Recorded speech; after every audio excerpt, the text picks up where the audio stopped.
So, how much hope is there for humankind?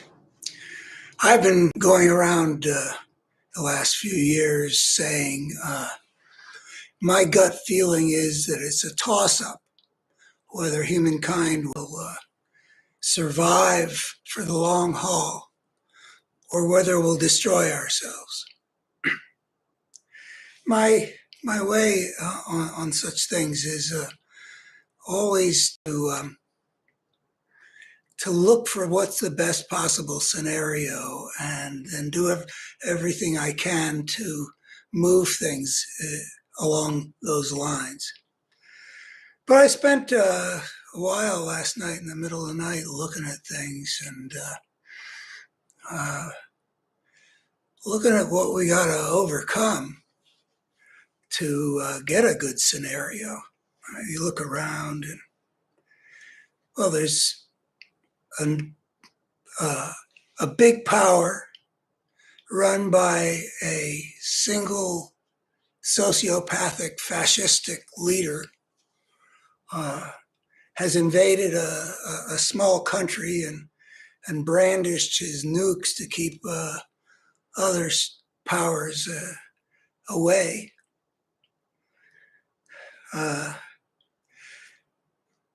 We've got a long way to go to get to a world where something like a nuclear holocaust wouldn't happen, couldn't happen. I mean, war has been a problem at least since the very earliest rise of civilization. But it's not a problem we can afford forever when you've got massive nuclear powers that could get into a war with each other, like almost happened in 1962. And there are some signs that the world wants to move in directions of greater order. There have been nuclear strategic arms limitation treaties, which are in the process of being abandoned or scuttled. There's more international law than there used to be. We've got a moral perspective in civilization that no longer celebrates successful imperialism. So we've made some changes, but they've been slow and have taken a long time. I look around the world and there's a lot of nationalism still. How much energy do people have for we're number one? And how much energy do people have for we're humans? We are together with all the other 8 billion human beings on this planet, and what we have in common is important. I don't think there's a whole lot of that. I had some experience. I gave a talk at Findhorn back in 1989, I think it was. And there were people from all over Europe there. And they had a real feeling of being Europeans in a way that their grandparents or the people from their countries before World War II didn't. But on the other hand, these are the people who came to Findhorn. So I don't know how much there was in all these other countries of that feeling. There was a fellow that I was very impressed with his writings, Stefan Zweig. It was a big deal in the early 20th century. And he was passionate about transnational identity. And it broke his heart when World War I happened and the Germans uh, wouldn't even think about things French and vice versa or something like that. You couldn't enjoy the music from the enemy country even. It showed that there was something afoot in civilization that was very quick to think of things in us versus them terms, with the nationalism being the organizing principle. The fact is that we human beings, we really are in this together. It's not a matter of needing to pretend that there's some kind of brotherhood. Uh, we, if the Cuban Missile Crisis had become what the Holocaust had looked like it might become, all the people on this earth would have been, at the least, catastrophically impacted. Maybe it would have been like what happened to the dinosaurs 66 million years ago. We are all in this together. Uh,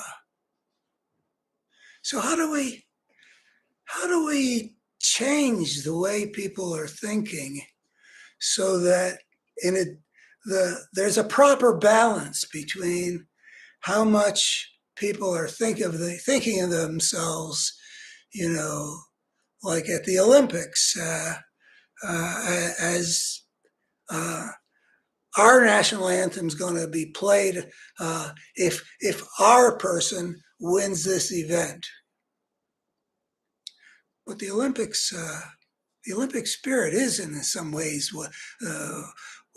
from the Greeks till now, it's a way of trying to sense that we are all in this together as human beings.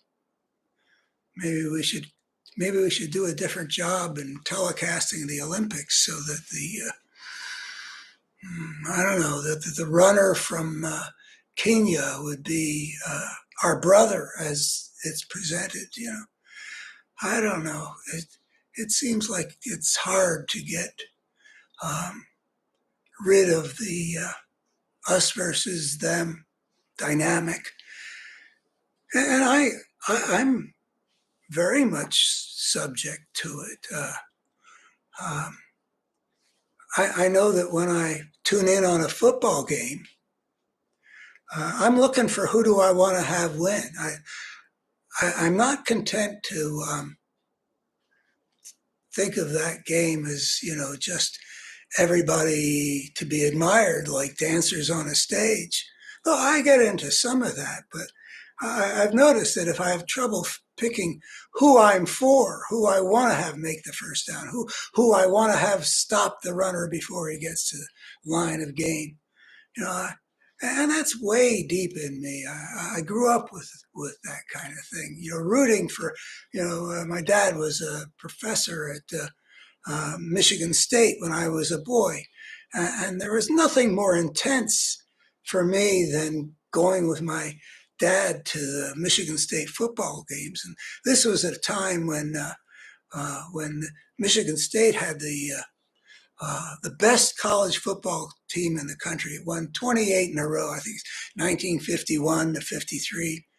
And they actually won 2 Rose Bowls in this era. So it was very exciting to me to root for the team and to my team to defeat the other team. I sometimes have wondered how much do we get socialized to do that? I mean, all of our, especially in America, everything is competition. The business world is about competition. The political world is about competition. It's a very American thing, the country built on a free market and democracy and elections. how much is the stuff that I feel in me about having my team win? How much of that is because this culture has taught me and all the other guys at the sports bars watching the game. But on the other hand, you can see it's not just the United States. And when there's a World Cup soccer uh, tournament, um, the people all over are going wild for their teams.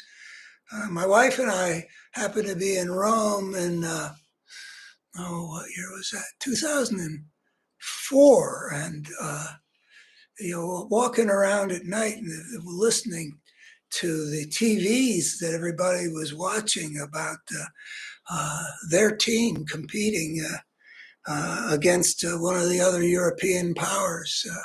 I mean, the cheers and the groans, and it was, the whole street was sort of filled with it.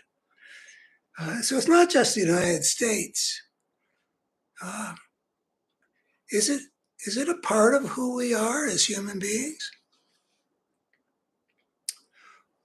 Or is it an artifact of the dynamic that we've experienced as members of civilized societies in that world of anarchy between nations, where there's no power to keep Russia from invading Ukraine or Rome from building an empire? Well, I don't know. Maybe the anthropologists, I can't recall what I should know from the anthropology I've read. There are certainly places on this planet where there's a lot of that boundary issue, like the highlands of New Guinea and the kind of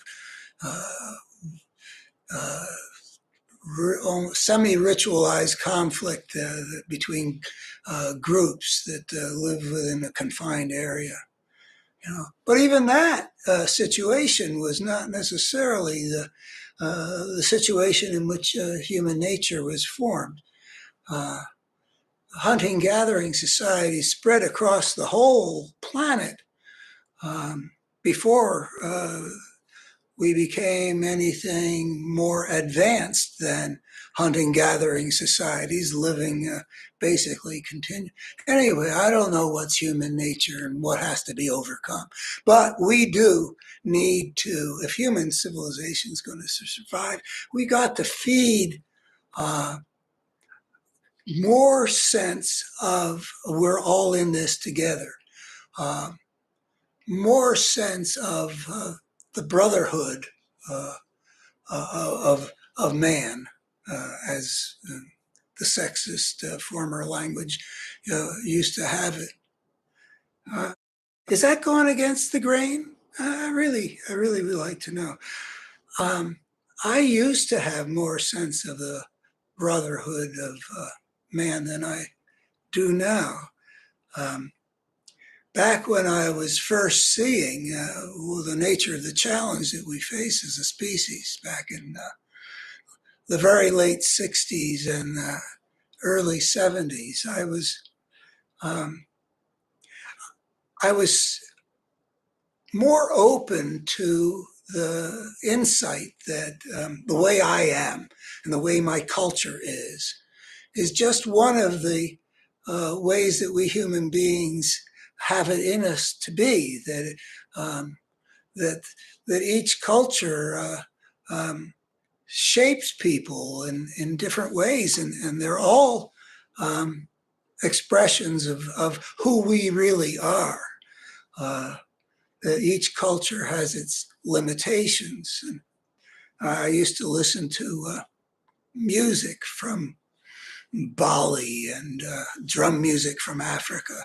And now I'm much more likely to listen to Bach and Frank Sinatra and, the music of my culture. And I think that that's indicative of,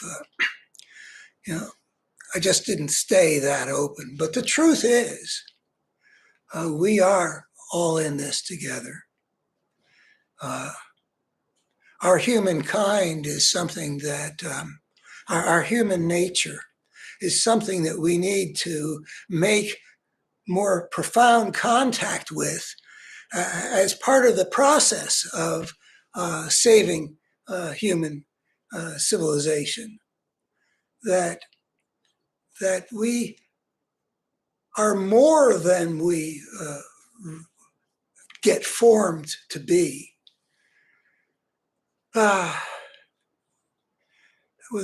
would help us to embrace the other people and about whom we will know there but for the grace of God, and not in a negative sense necessarily, but in the sense of, if I had been born where that person was born, I'd be speaking that language too. That sense of we are born capable of becoming many things. And we're born into a broken world that has broken us in some ways, and in a whole variety of ways that make it difficult to end the global system that gives such an opening to the dynamics of war. We're broken in ways that maybe need conflict in a way to feel whole. I mean, if we are brought up in a world that breaks us, as my central thesis, my life's work, says it does, that requires us to internalize the demands of societies that have been shaped by a social evolutionary process where only the ways of power are allowed to survive and spread. And this, incidentally, is because civilization is an anarchic. It inevitably emerges in anarchic form, which means a war of all against all. So inevitably, there was going to be a big system of war, and it was going to create trauma in people of various kinds that are actually part of why people make war. The desire to dominate because of the experience of victimhood that's been so widespread and universal and over such long periods of time in a world in which, as the Greeks said, the strong do what they can and the weak suffer what they must. In that kind of a world, people are going to arise that have a lust for power and have a rage in them and have little ability to envision what a world at peace would be like, or to feel at peace in a world at peace, because they've internalized the demands of societies that are shaped by the ways of power at the expense of being shaped to meet human needs. So this is part of why I think that the better human story that I've devoted my life to can actually help us. There's so much work to be done, but in this particular way, there's a way of understanding what needs to be made whole that'll make it more likely that we will be able to make it whole, to see what needs to be healed, and to feed the other parts of ourselves that are in there that really would prefer a world at peace and prefers life over death. That is in us, but it has been overlaid by the internalization of a conflicting set of demands, juxtaposed against, in some important ways, human needs. As a means of satisfying human needs, most civilizations, I would say probably all civilizations really, are like a Rube Goldberg contraption. I mean, we in the affluent free societies are the most probably in history of being in societies in which human needs had quite a voice. But if you go back very far at all, not just to slaves building pyramids in Egypt, but the overall picture was not a happy one, and that was inevitable. Now, I claim to have proved that the ugliness we see in human history is not human nature writ large.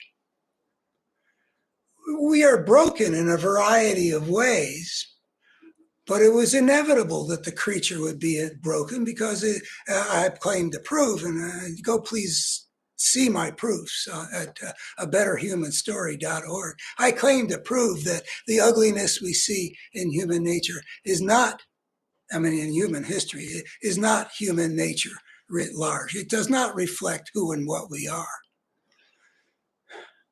So getting in touch with our human nature is actually going to be a more gratifying experience if we can do that, because we will be able to differentiate the brokenness that we've got because of the inevitably destructive forces that we unleashed.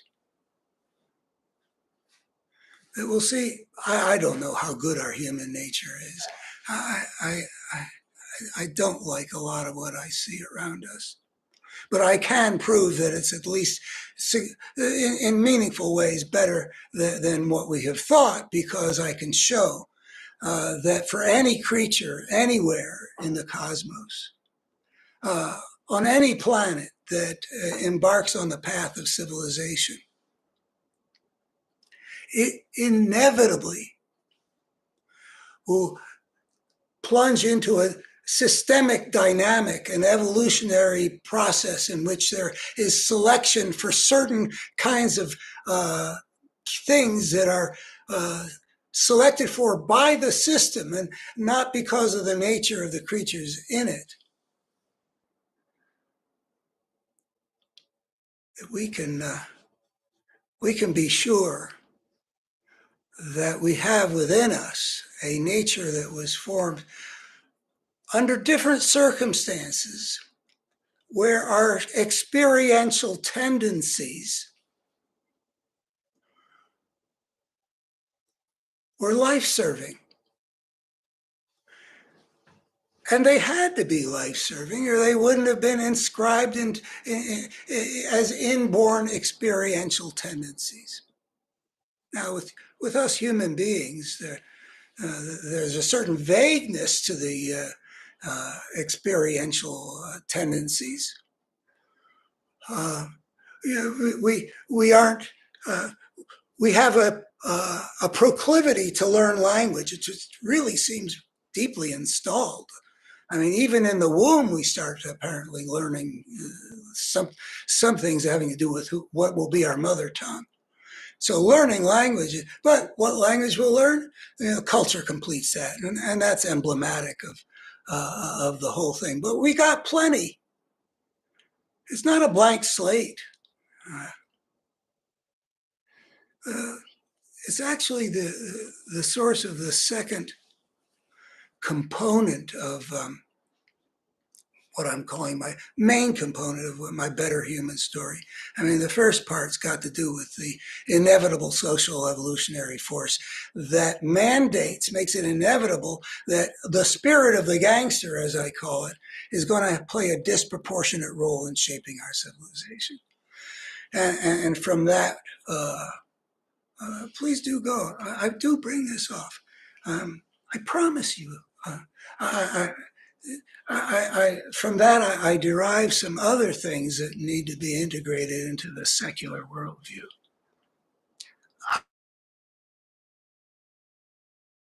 I claim, check it out, I claim that I can prove that that when a species steps onto the path of civilization, another way of looking at what happens is that there emerges a destructive force, a coherent force that consistently spreads a pattern of brokenness. And I claim that I can show how that force actually is a force in that it moves things. And what it moves is a pattern of brokenness through the human system. And it begins with that war of all against all, which is an inevitable consequence of the breakthrough to civilization, regardless of the nature of the creature that makes the breakthrough. But that leads, so I actually think that you can talk about if you can find that there is a coherent force that consistently works to make things more broken, that's a good definition of what something appropriate to think of as evil. And I think I can show that there is this thing, and it operates very much like evil has traditionally been understood. And then I think I can show also, and this also I think can fortify us for having a spiritual understanding of the battle for the sacred that's involved in this question of whether we'll get our act together in the next not so many generations or destroy ourselves. I mean, there are sacred things that are at stake, and they're sacred because human beings have always found them things of that sort sacred. We have experienced things like what would be the loss of what would be lost if we blow it. Many of those things people over the eons have experienced as sacred and have found meaning in their lives therefrom, and have plugged into something which is life-serving to plug into. Yeah, there's a lot of things that are broken in our world, and almost and a great many of them are in our consciousness. Um, we we need we need to think about the planet in a different way than civilization generally does. I mean, when you've got a fossil fuel industry that thinks about the planet in such a way that it can make the decision over decades to try to prevent civilization from responding to the challenge of climate change, which they're enriching themselves by making ever worse.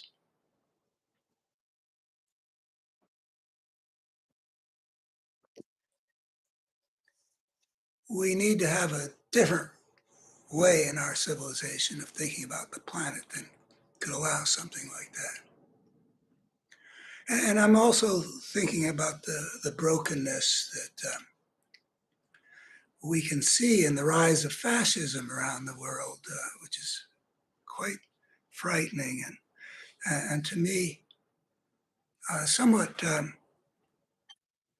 challenging.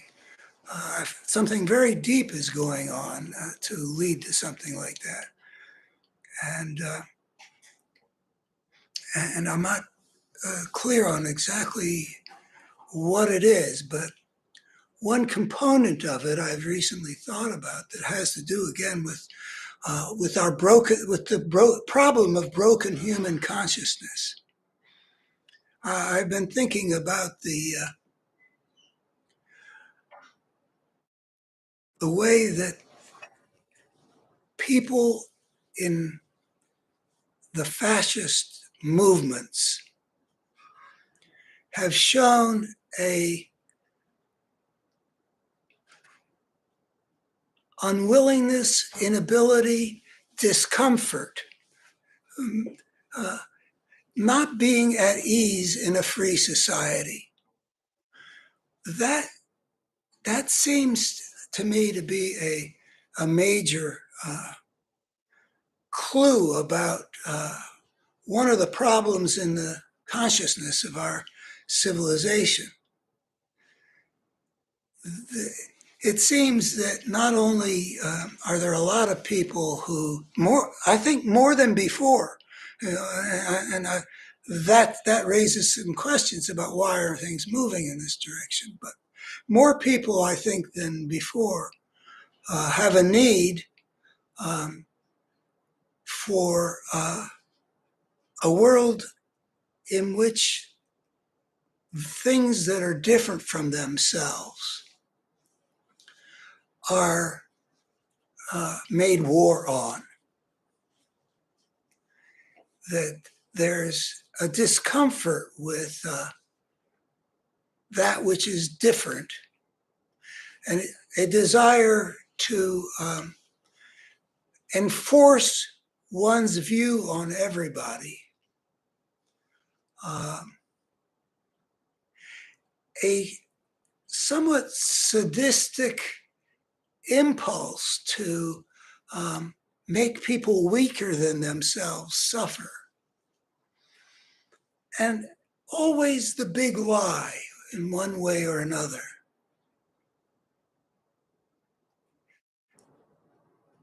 This is so different from the ethos of the free society that our founders in America wanted to create.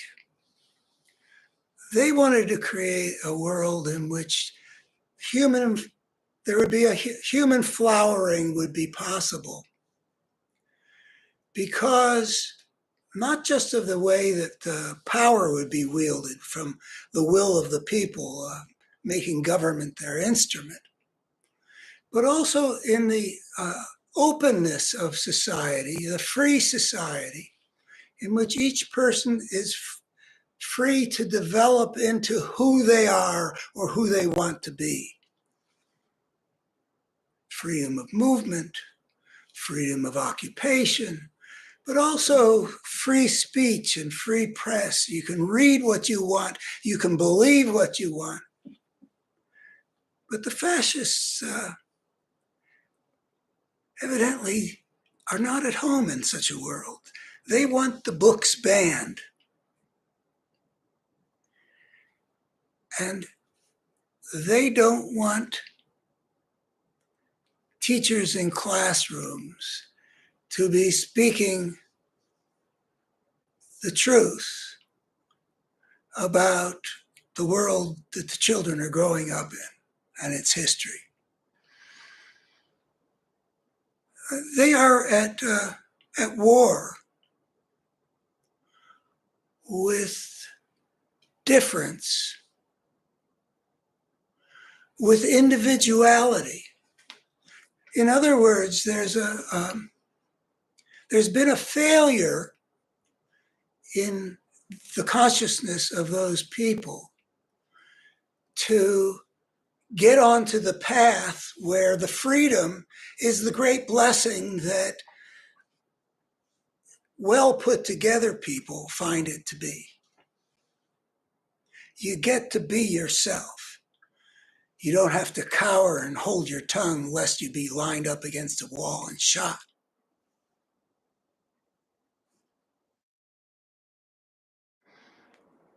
There is such a ugliness that comes with the world in which that consciousness gets to shape things. The fascist regime is a regime that puts the world at war, like Hitler marching into Poland in 1939, and like Putin marching into Ukraine in 2022. That's what fascism does. Fascism rounds people up and abuses them, or even exterminates them in the case of the Nazis. Fascism takes pleasure in ripping the children from their parents. These are the wages of the brokenness of people who somehow didn't get the tools necessary to live a life in a free society that was a life of fulfillment. They need for things to be enforced. They need for the questions of truth and meaning to be answered for them. But anything with an impulse to answer for everybody, those kinds of things, is not going to be a positive thing. It is a manifestation of a coherent force that consistently works to make things more broken. So part of the job is to find a way for people to get their needs met in a free society. And I see that as having two dimensions to it. On the one hand, there's a part that I was just referring to, which is that the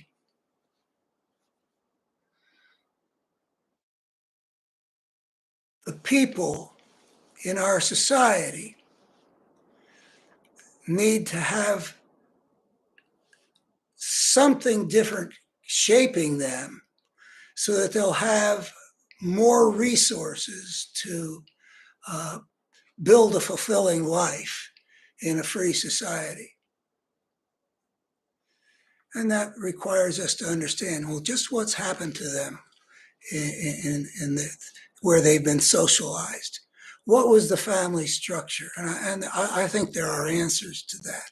I think that the people who cannot self-actualize are people who have had to deal with socializing force that prevented that kind of coming together of a strong core that can lead them into a life of becoming who they're supposed to be.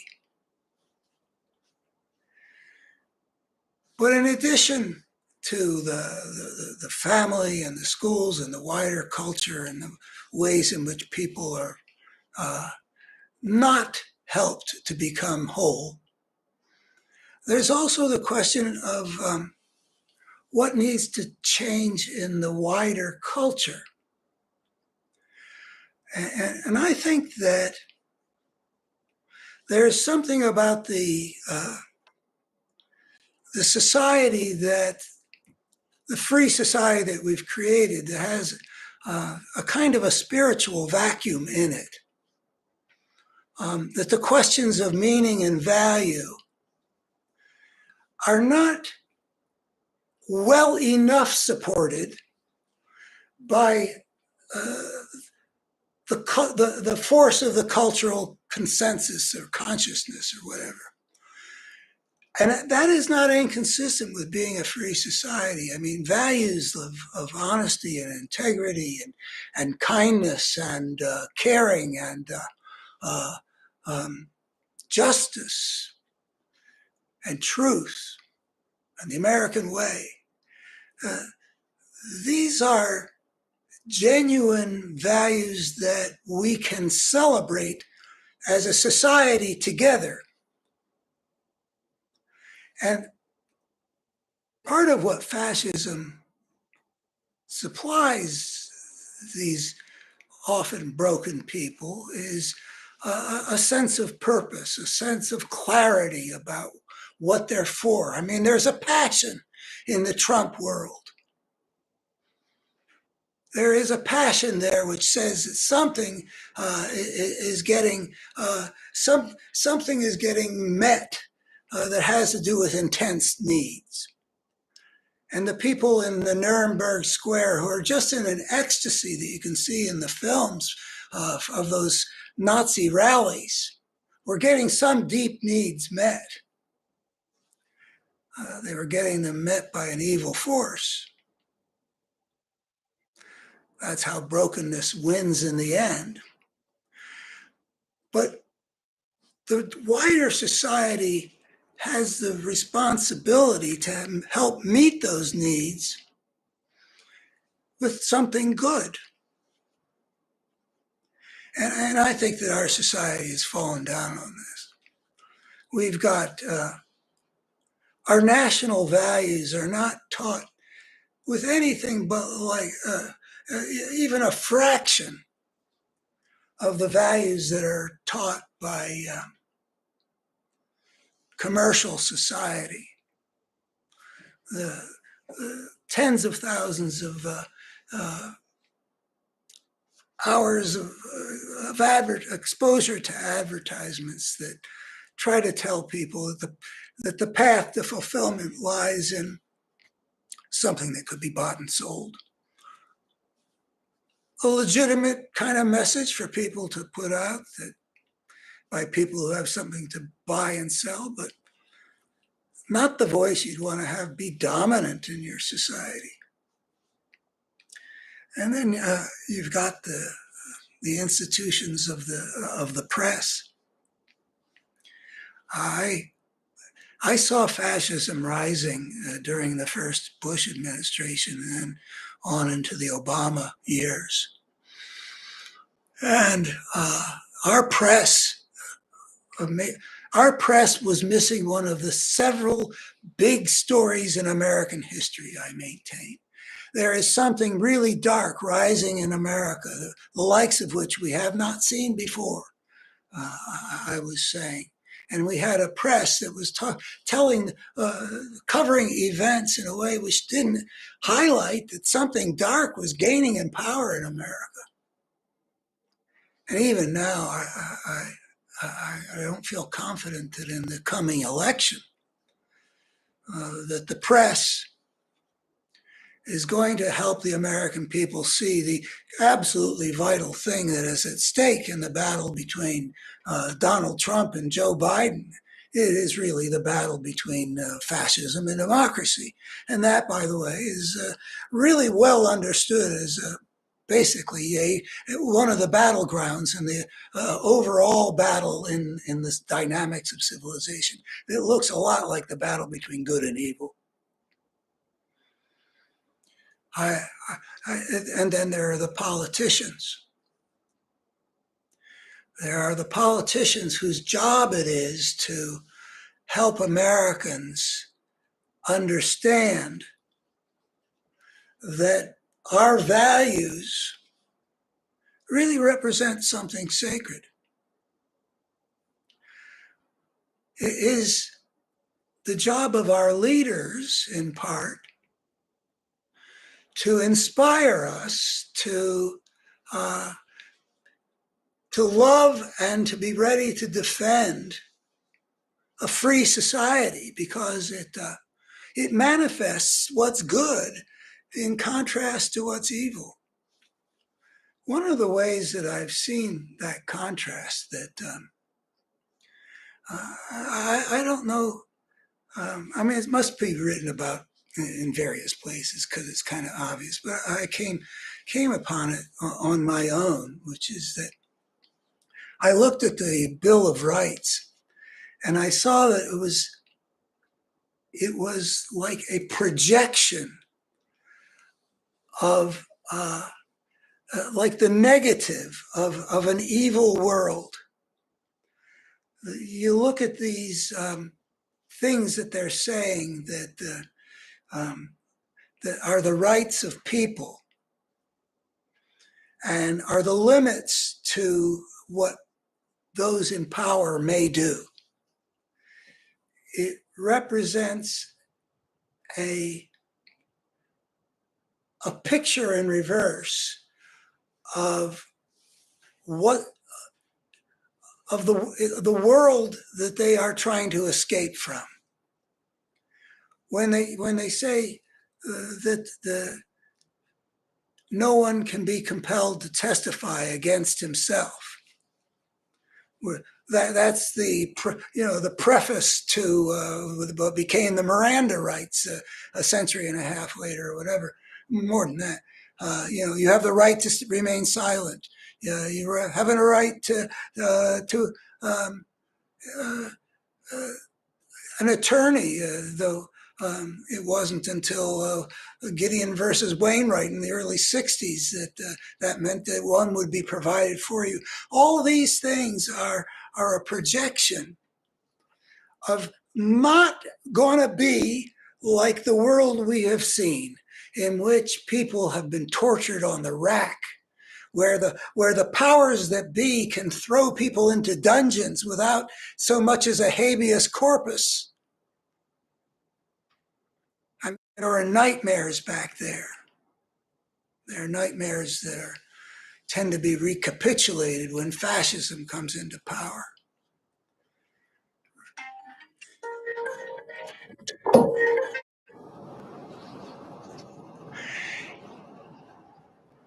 We actually see pictures of good and evil when we see when we contrast the world in which power could crush people with no limits on them, with no legitimate protections for the rights of the weak.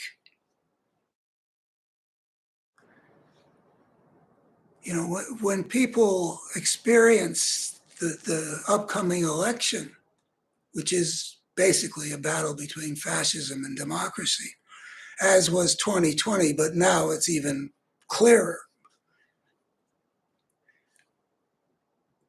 When people can see and feel experientially that part of ourselves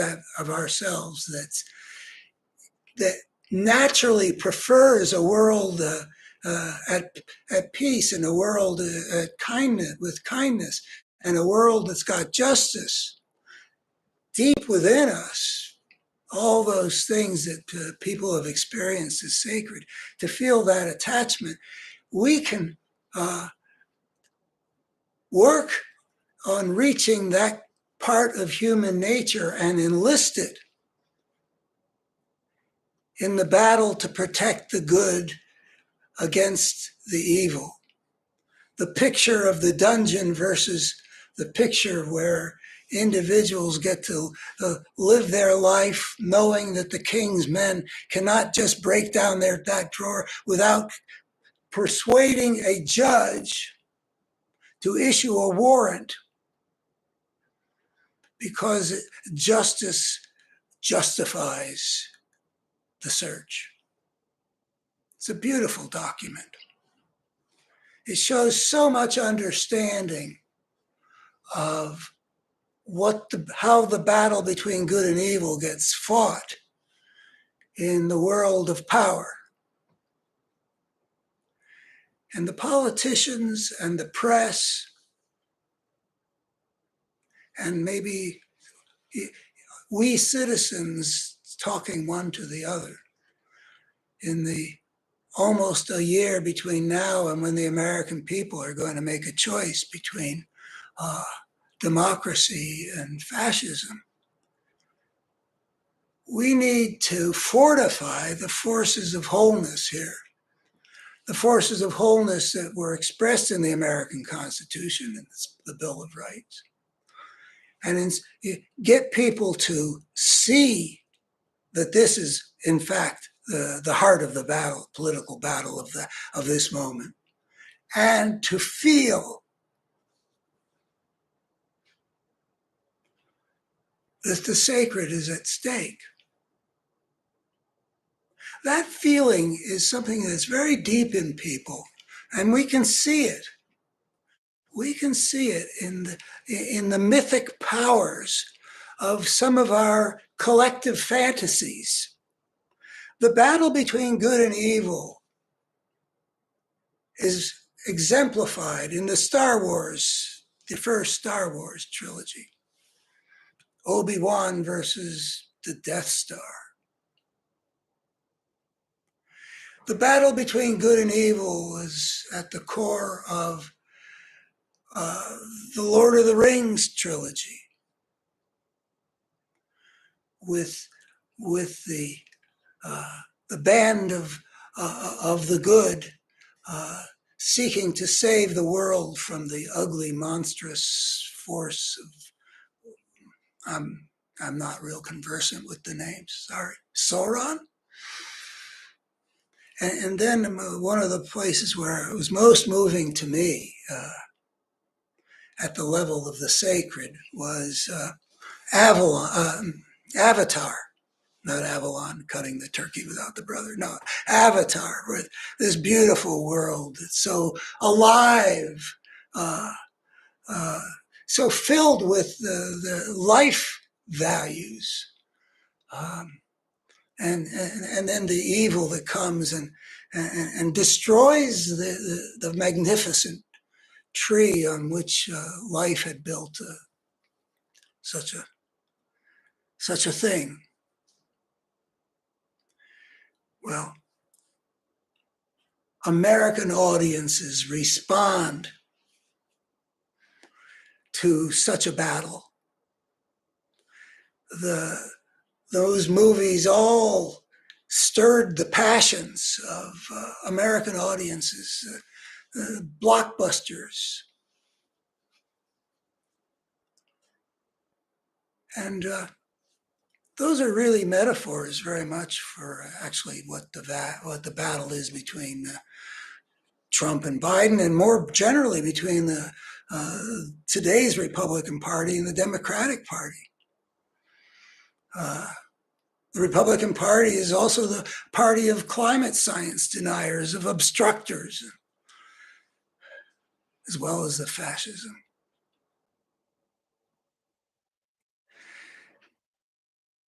I think that we need many voices out there, the best voices that we can find, in a position to reach the nation to a non-trivial degree, to accomplish that task, to tell the story of this moment in a way that gets people to feel the passions that we feel when in Avatar, when what's the hero's name? Luke? No, that's Star Wars. Um, Anyway, our hero, the guy who in the other world is paralyzed at the legs, in this world is a hero who uh, who rallies the forces of life and actually defeats the forces of greed and warfare. And the strong do what they can. I can see that there's a place here for some oratory. And it would be wonderful. I mean, I think that Joe Biden has been a president who has been in many ways just what America needed to recover from what it recovered. But he lacks the ability to stir people. And apparently, in many cases, even to reach people. Part of that is the pathology of the right, but I believe that a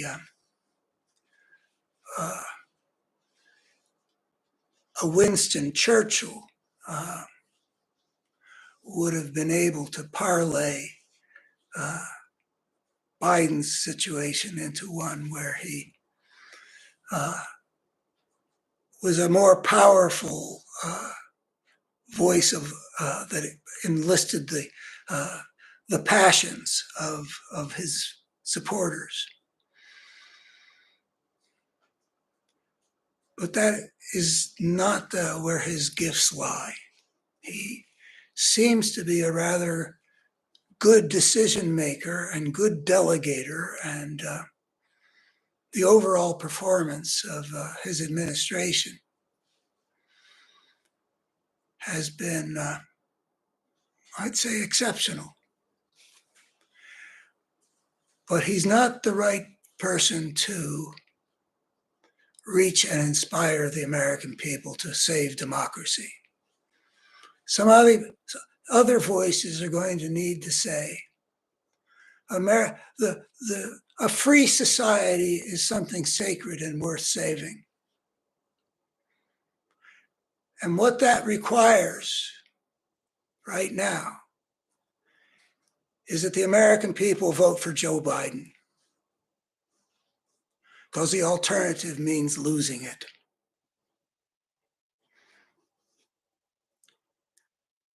The main person I think of right now as someone who can do that is Jamie Raskin.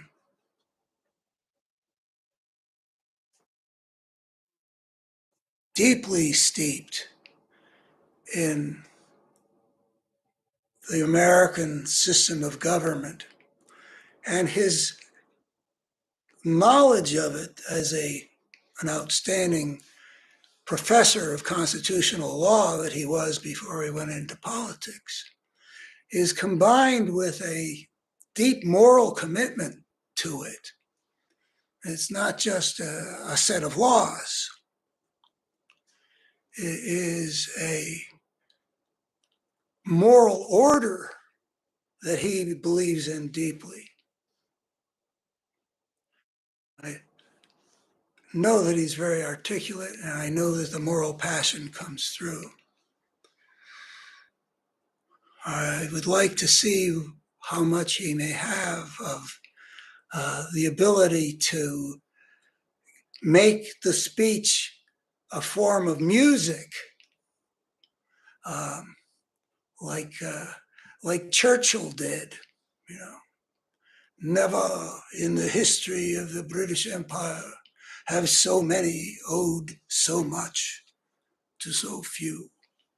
We will fight them on the beaches. We will fight them.